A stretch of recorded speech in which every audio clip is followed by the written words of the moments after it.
Host of the Daniel Davis Deep Dive on YouTube. Lieutenant Colonel, building roads and infrastructure. What are we doing in the Middle East?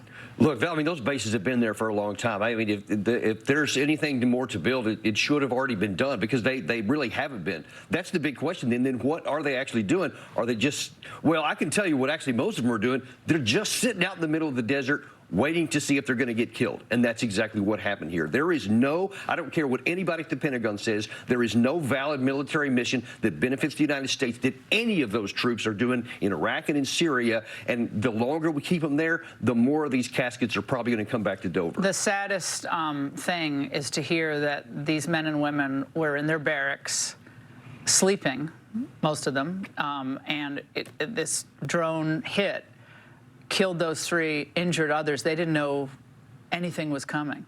And it does remind me of 1983, obviously much smaller loss of life. But Ronald Reagan's reaction after 241 Marines were killed, 241 in Lebanon, was not to carpet bomb Lebanon. What did he say?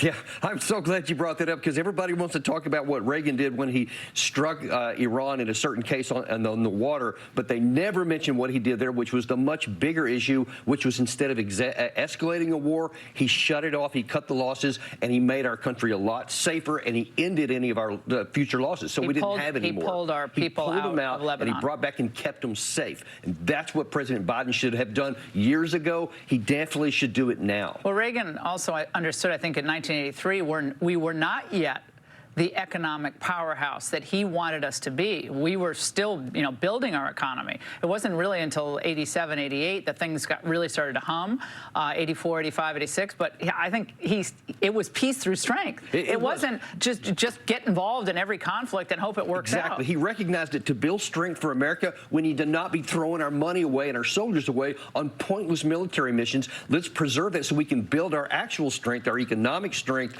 and our cultural and moral strength upon which our military strength is even based. And that's what he was focused on, and that's what President Biden, frankly, is not focused on. You hear the time and place of our choosing. If you had to do a shot for as many times as you've heard the Pentagon or the White House say that we'll, at a time and place of our choosing, we'll respond. But there's concern that they're telegraphing kind of what type of response they're going to have, actually, or inflict militarily. Are you concerned about that?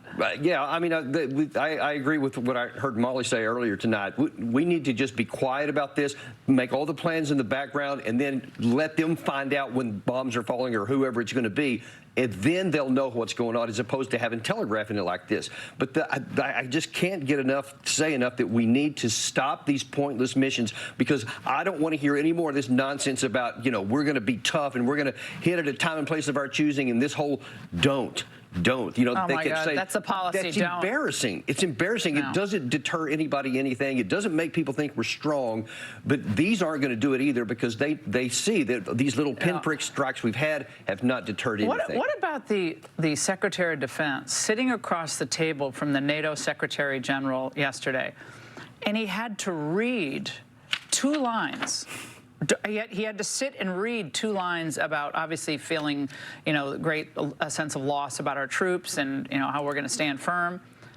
But that was it. And then he moved on to his own, health condition. It was like 2 lines. Then it was, well, and I'm feeling better and I'm going to get back to work. Well, look, Laura, I think that performance of what happened when he didn't tell the President of the United States that he was going under. They didn't notice he was gone. Why? He didn't even tell his deputy. Yeah, but they didn't notice because he's not consulted. That's what he should have been resigned. He should have been fired after that, frankly. But he should have been fired for a lot of other things. That's just indicative. But he's perfect for them. They don't want a real Secretary of Defense. That's my theory on that. Lieutenant Colonel Davis, great to see you in studio. Thank you.